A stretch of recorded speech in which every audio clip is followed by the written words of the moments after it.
opportunity to deliver on the Make America Great Again agenda responsible for President Trump's landslide victory on November 5th.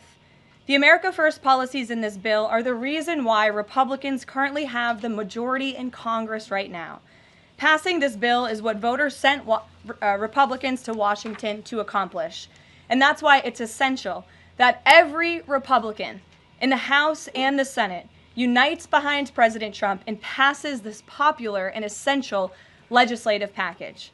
This bill will be the single most pro-small business, pro-family, and pro-American worker legislation ever. This bill will give Americans the largest tax cuts in our nation's history.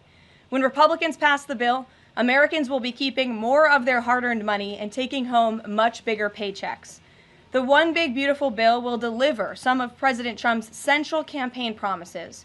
No tax on tips for our hardworking waiters, waitresses, and service workers. No tax on overtime for our law enforcement officers, our firefighters, and all those Americans who are putting in extra hours to make ends meet. And a large tax deduction on interest payments for Americans who purchase American-made cars. Despite desperate Democrat lies, the biggest beneficiary of this tax cut will be working-class Americans and their families. Americans earning between $30,000 and $80,000 per year will pay about 15% less in taxes after this legislation is passed.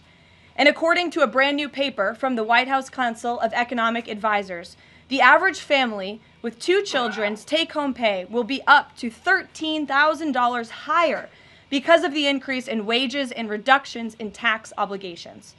The CEA study also said that the average overtime worker receives a tax cut of roughly $2,000. Again, this is great news for our nurses, our police officers, and all those who work overtime to make ends meet across our country.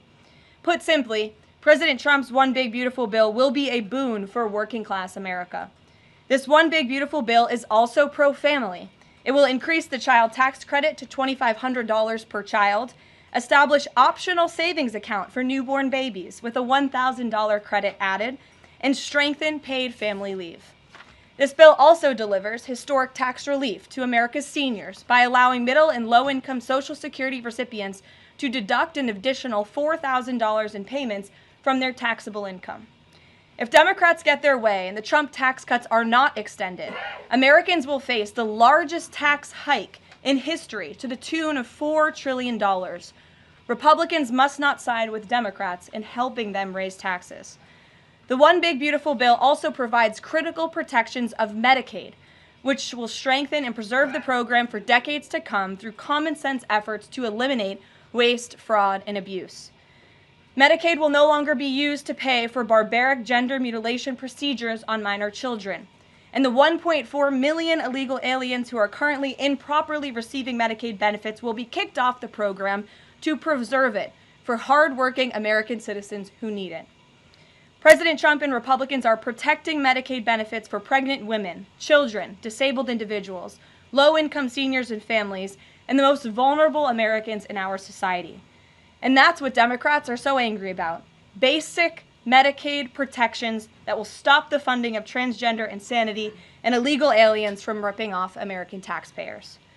As you all know, over his first 4 months in office, President Trump ended the previous administration's open border crisis and secured our homeland in record time, all using executive authority.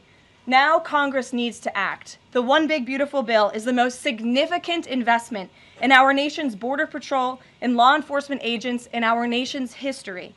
The bill ensures that President Trump's popular and successful border security measures are made permanent. Republicans have the backs of Border Patrol and ICE agents who were put through hell over the past 4 years and have quickly worked to secure our southern border. And that's why this bill gives them more resources to do their jobs, including a $10,000 much-needed bonus to ICE agents and Border Patrol agents over the next 4 years. To provide those brave agents with desperately needed reinforcements on the ground, the bill allows for the hiring of thousands of new ICE personnel, customs officers, and Border Patrol agents. These significant hirings will empower President Trump to continue delivering on his promise to carry out the largest mass deportation in the history of our country. Again, that is a promise that Republicans made to American voters. It's a promise they were elected on, and it's a promise Republicans on Capitol Hill need to keep: secure our border. To supplement those efforts, the bill's funds will fund the completion of President Trump's signature border wall. As a result, 701 miles of primary wall, 900 miles of river barriers, 629 miles of secondary barriers, and 141 miles of vehicle and pedestrian barriers will be constructed when this bill passes, along with cutting-edge technology to secure our homeland from dangerous illegal alien invaders. This bill also advances our national security and defense interests by ensuring the United States military has the necessary resources to remain the strongest and most lethal fighting force in the world. The bill will provide resources for the construction of President Trump's Golden Dome to safeguard Americans from potential attacks, give the Coast Guard resources to build more modernized ships, and the Air Force resources to acquire better planes. If all of those incredible things were not enough, the big, beautiful bill also finally modernizes air traffic control in America, a bipartisan issue. The bill will allow President Trump to deliver on his promise to overhaul and update our air traffic control systems to keep Americans flying as safe and efficiently as possible. The previous administration failed to act and do this themselves, despite repeated warnings from the GAO, which has resulted in unacceptable delays at major airports like Newark that the Trump administration is working hard to address. When the one big, beautiful bill passes, we will replace the current antiquated system, the FAA will enhance safety in our skies, reduce delays, and power the future of air travel in the United States. That's just some of what this historic legislation will accomplish. It is absolutely essential that Republicans unite behind the one big, beautiful bill and deliver on President Trump's agenda. There is no time to waste. Americans gave Republicans a once-in-a-generation opportunity to course-correct our country over many wrongs over the past 4 years. And Americans are counting on Republicans to work as hard as President Trump is in this White House every day on Capitol Hill. Send this legislation to his desk as soon as possible for his signature. Here in our new media seat today, we have Liam Cosgrove, the White House correspondent for Zero Hedge. With that, Liam, please kick us off. Thank you, Caroline. So my first question is on foreign policy. Sure. The president has made several moves towards peace in multiple fronts: India, Pakistan with the Houthis, talking with Iran and talking with Putin. Biden didn't even talk to Putin for the entire span of the war, which is crazy considering two nuclear powers were engaged in a proxy war. So I do admire these moves by the current president, I'll be honest.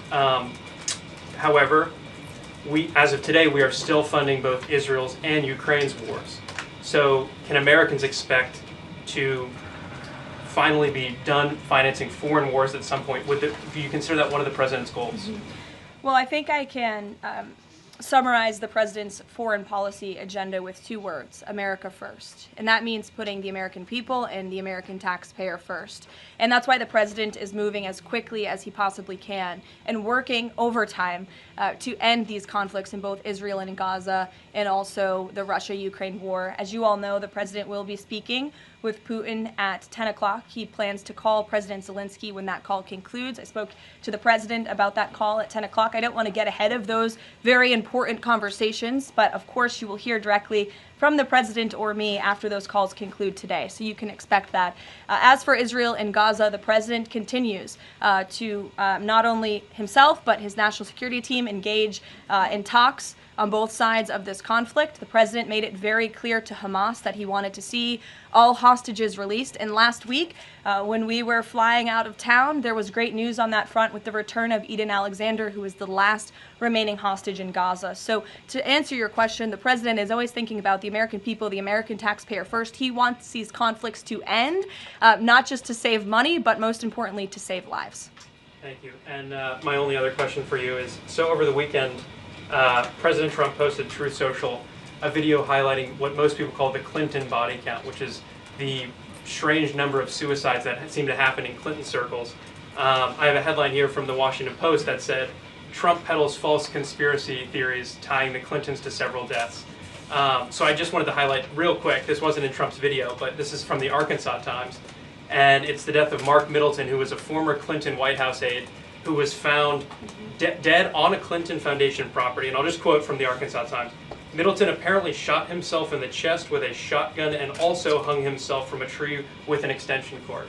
So I have no idea how somebody commits suicide that way, but if the Washington Post is here, maybe you can enlighten us as to how that was actually a suicide.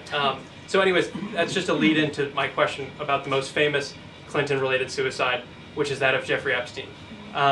There's still a lot of questions around that case. You've released phase 1 of the Epstein files. What was missing from that is any connection to his ties to intelligence agencies, and that's really the whole story, that not just trafficking young girls, but doing it on behalf of intelligence agencies, and even potentially as part of a blackmail ring with potential ties to the Israeli government. So for phase 2, when can we expect it? Will it have information pertaining to those aspects of the Epstein case? I know the Attorney General has committed to releasing those files. I would defer you to the Department of Justice on her timeline, but when she has made a promise in the past, she has kept it, and I'm certain that she will in this case as well. Rachel. Thanks so much, Karoline. The president set a 2-week deadline for Ukraine and Russia to negotiate a deal. That time is now up. Does the president intend to set a new deadline on this call with President Putin? And how much longer is he willing to give these talks? Yeah, I don't want to get ahead of the specifics of the conversation the president will be having with President Putin in less than an hour this morning. But he has made clear throughout the entirety of this conflict, since he inherited it from Joe Biden. Don't forget, this is a war that began because of the previous administration's incompetence and weakness, and President Trump is working very hard to fix it. He has made it clear to both sides that he wants to see a peaceful resolution and a ceasefire as soon as possible. But as for specifics on a timeline, I won't get ahead of the president. And just on the goals for this call in particular, is the goal to get Putin to agree to a ceasefire? Is the goal to lead to some sort of in-person negotiations with Putin and the president? Well, I think, again, we'll see how the call goes, and the president has made it clear his goal is to see a ceasefire and to see this conflict come to an end. And he's grown weary and frustrated with both sides of the conflict. The president and his team have put an enormous amount of effort in solving this very complicated war that, again, began because of the last administration's weakness. Does he still want to meet Putin personally? I think the president would certainly be open to that, but let's see how this call goes today. What's the status of the secondary sanctions package? The president's been talking about that. You haven't imposed them yet, but is that still on the table? I think everything's on the table, yes, and again, I won't get ahead of the president in any commitments or decisions, but certainly it's something he's been looking at and discussing. Elaine. Hi, Ken. I want to ask you about the House budget bill. So does the president agree with Republicans behind this bill that Medicaid work requirements should be implemented as soon as 2026? So the president wants to preserve and protect Medicaid for Americans who this program was intended for, the most vulnerable in our society: pregnant women, low-income families, seniors, those who truly need these benefits. And it should be going to people who physically cannot work. We want to see able-bodied Americans at least working 20 hours per week, whether that's part-time or full-time, whether that's even looking for work or volunteering for 20 hours a week if they are receiving Medicaid. These are common sense provisions. These are common sense changes that were actually introduced by former Democrat President Clinton. They've been supported by every Democrat president since, including the previous president, Joe Biden. But again, these are common sense reforms to ensure that those that this program was intended for receive those benefits. And then just a quick follow-up. Is the president okay with this bill adding to the deficit? This bill does not add to the deficit. In fact, according to the Council of Economic Advisors, this bill will save $1.6 trillion. And the president absolutely understands and hears the concerns of fiscal conservatives and of Americans who want to get our fiscal house in order. That's what the intention of this bill is. There's $1.6 trillion worth of savings in this bill. That's the largest savings for any legislation that has ever passed Capitol Hill in our nation's history. The next bill that even comes close was $800 billion. That's less than half of the savings that we see in the One Big Beautiful Bill. And so the goal of this bill is to produce economic growth, to cut taxes, and to get our fiscal house in order. And this is the right step in the right direction towards doing that. Thanks. Edward. Yes, thanks, And then I'll go to you. Thanks, You're guys. welcome. I want to get the president's reaction to Moody's downgrading the credit rating of the United States. Sure. Well, look, the president talked about this over the weekend. The Secretary of Treasury also talked about it. When you look at the world has confidence in the United States of America and our economy once again. The president just last week secured trillions of dollars in investments from countries in the Middle East. We have seen trillions of dollars of investments flowing into our economy since the president took office. That is because America or people around the world have confidence in the United States of America. And if you also just look at the raw economic data that we're seeing, last week when we were out of town, inflation dropped once again. Oil prices are dropping, gas prices are dropping. The president has added nearly 500,000 jobs to the American economy already. So there's a lot of optimism in this economy, and the president disagrees with that assessment. And I want to ask you one more thing, if I could. On your Middle East trip, the United Arab Emirates is getting some of the most advanced AI chips, and there's agreements there. The UAE is the newest member of BRICS. Is there a concern from the president that those chips and the technology will pass through to China, India, Russia, and Iran? Part of going to the Middle East was to ensure that the United States, that this part of the region, our Gulf partners, know that the United States of America is there for them again, and that they should be investing in the United States, not in China. And these AI agreements, particularly the one the Secretary of Commerce signed in the UAE, has security guarantees to ensure that China is not getting the advantage, but the United States is getting the advantage when it comes to AI, and that the UAE and the U.S. are working hand in hand together to invest in this space. So read the agreements, there are security guarantees, and this was a great trip for the country, no doubt. Go ahead. Thanks, Caroline. Prime Minister Netanyahu of Israel has said today that Israel will take control of all of Gaza. Is that a goal that President Trump is comfortable with, or that he supports? I'll have to talk to the president about those comments as they just came, I believe, from the prime minister this morning, and I'll let him speak on that. The president has made it very clear he wants to see this conflict in the region end. He wants all hostages to be released. He was pleased that Eden Alexander was returned home safely to his loving family. The president spoke with Eden directly while we were traveling to the Middle East last week. As for the prime minister's comments, I'll let the president himself respond to those. Sure. Two questions. One, how involved does the president intend to be directly in talking to House members about the bill over the next couple of weeks or the next week? Sure. Well, over the weekend, the president was in direct conversation and communication with the Speaker of the House. He's been very involved. He always is. He's willing to pick up the phone when he is asked to. So he'll continue to be very engaged in this process with both House members and his friends on the Senate side as well. And on former President Biden's cancer diagnosis, the president put out a very nice message on Truth Social. Has he talked to President Biden directly? Does he intend to call? What does he intend to say directly? Not to my knowledge. I don't believe they have spoken, but I'm sure the president would be open to doing that. I spoke to him last night about the former president's cancer diagnosis, and the statement that he put out was the initial reaction he had with me on the phone as well. Peter. Follow up on former President Biden. White House doctors may have missed the early stages of his prostate cancer. So is President Trump worried about the quality of care that presidents get here? Not as far as President Trump is concerned. The White House physician we have here is phenomenal, and the team of physicians that take care of the president, particularly at Walter Reed Medical Center, are great. The president had his physical recently, as you know. He had perfect results. He's in very good shape. I think those of you who traveled to the Middle East with us last week can attest to the president's endurance. And by the way, I will add, we returned home from a very long and tiring trip last week. And on Saturday, where was the president? In the Oval Office working all day. He doesn't stop, he doesn't quit, he's in great health, and he trusts his physicians. Two more things. Putin ghosted everybody at these peace talks last week. As President Trump phones him today to try to figure out an end to the Ukraine war, does he think that Putin is the good guy or the bad guy? I'll let the president speak on that conversation later. He's made his feelings about both sides of this war quite clear throughout it. He wants to see it end. And Annie, the last one, what does President Trump mean when he says that Taylor Swift is no longer hot?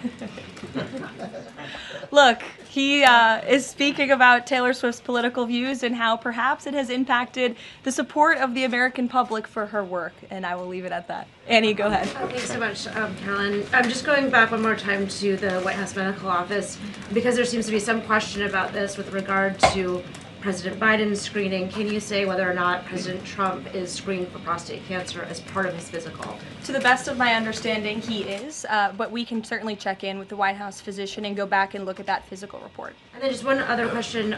Recently, Stephen Miller at the White House made some comments about considering suspending habeas corpus.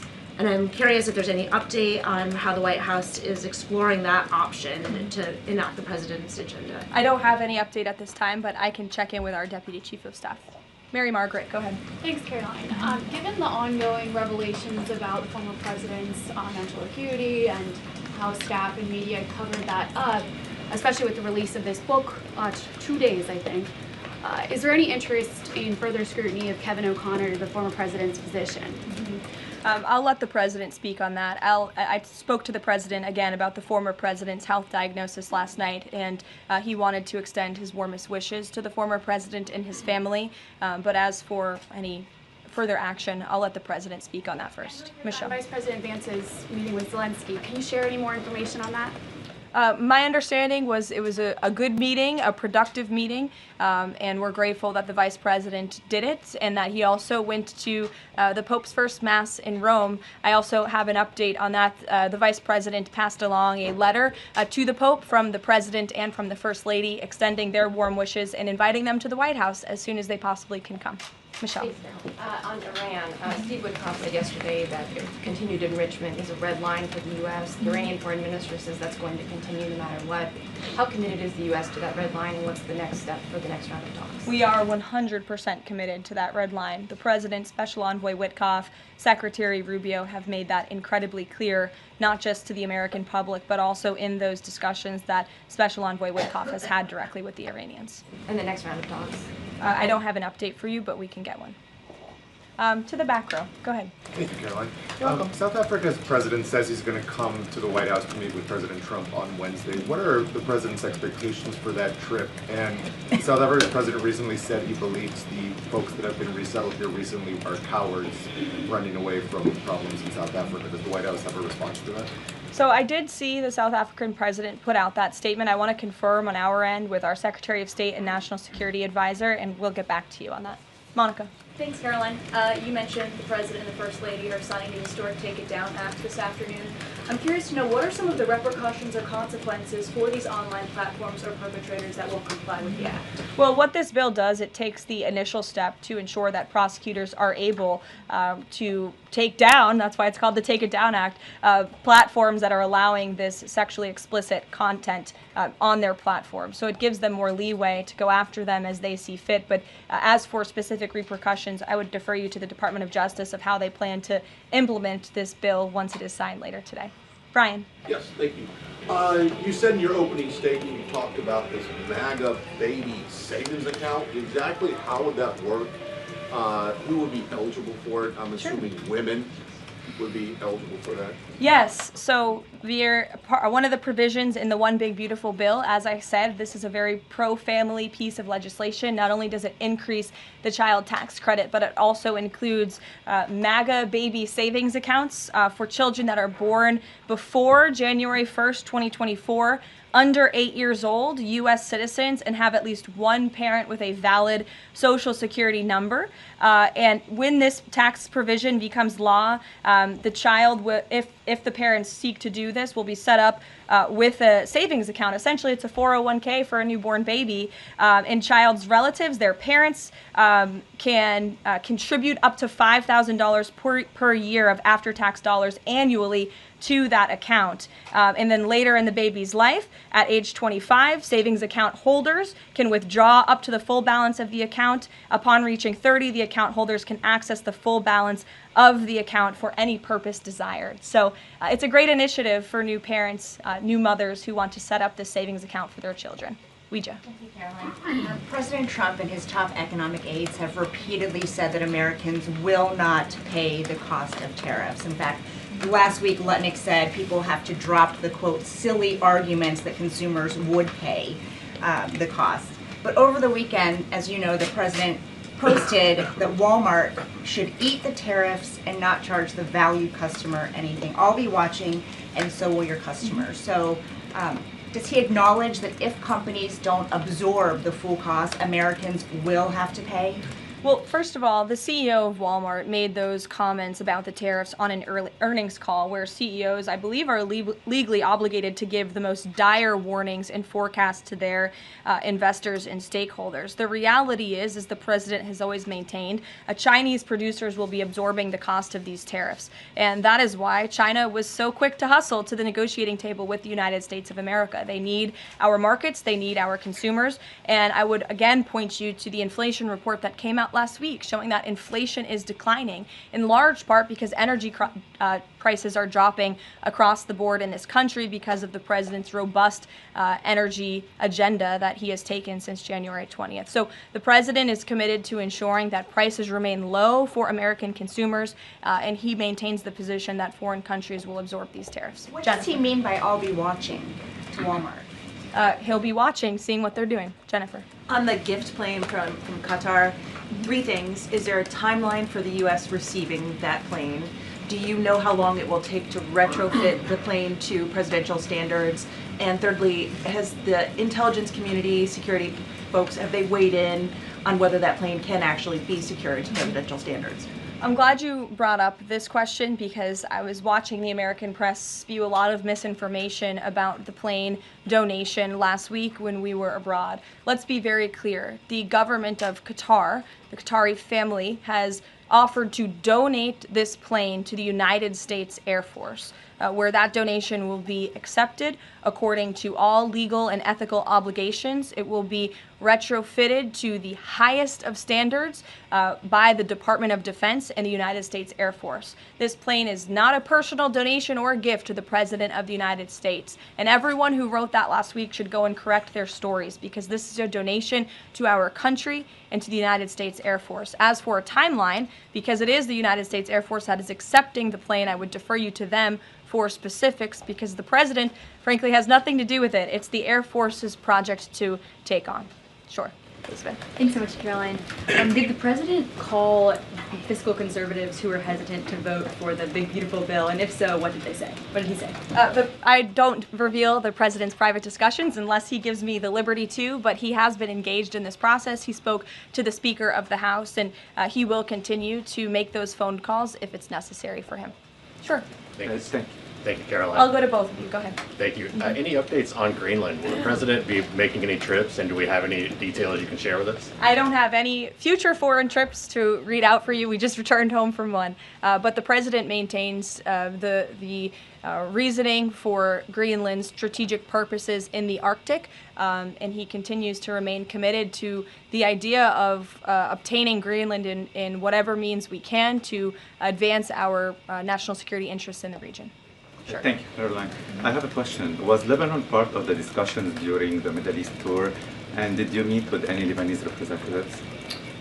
To my knowledge, the president did not meet with any representatives from Lebanon, although he did talk about the election that they recently had there and how he hopes that Lebanon can come to a more peaceful place in their country and that we drive out Hezbollah, Iranian-backed Hezbollah proxies in Lebanon to ensure peace and prosperity in that country and also for the greater Middle Eastern region. And I would just add to that before I wrap up, because the president's call will begin in a few minutes.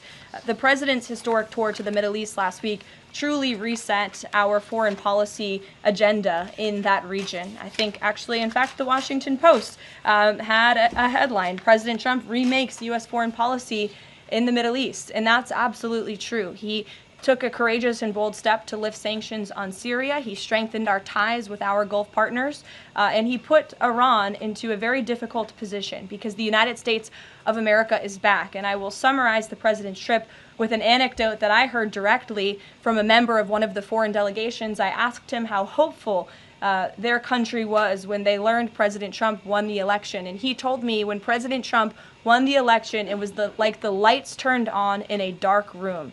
For the past 4 years to the rest of the world, America was dark. We were unresponsive. We did not pick up the phone. We did not return calls. All of that has changed under the leadership of this president. And I think the world saw that last week with this historic and wildly successful trip. And the work continues. The president will be speaking to President Putin at 10 a.m. and we'll have a readout for you after that call. And we'll see you in the Rose Garden at 3 o'clock. Thanks, guys. Thanks, Caroline. Thank you, Caroline.